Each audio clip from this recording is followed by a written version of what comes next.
मौजूदा हिफाजती सूरत हाल के बीच राजौरी व पुंछ अजला में सिक्योरिटी हाई अलर्ट पर रखी गई है और ख़ास करके पिछले कुछ एक दिनों से इस तरह के खदशात हैं कि लाइन ऑफ कंट्रोल से इन्फिल्ट्रेशन यानी कि दरमदाजी की कोशिशात हो सकती हैं।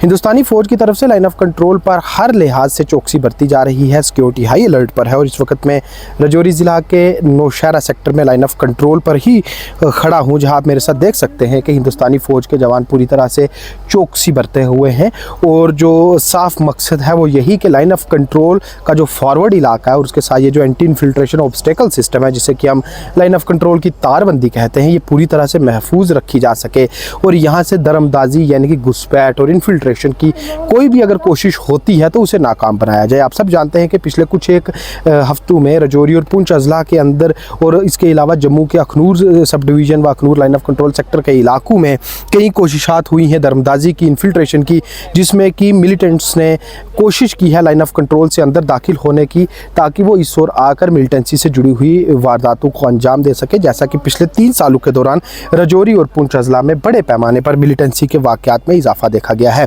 ये जो नौशहरा सेक्टर का इलाका है यहाँ पूरी तरह से चौकसी बरती जा रही है और हिंदुस्तानी फ़ौज का ये साफ दावा है कि वो फुल प्रूफ सिक्योरिटी बनाए हुए हैं ताकि किसी भी तरह की इन्फिल्ट्रेशन की कोशिश को नाकाम बनाया जा सके। राजौरी के नौशहरा सेक्टर इलाका से मैं सुमित भार्गव।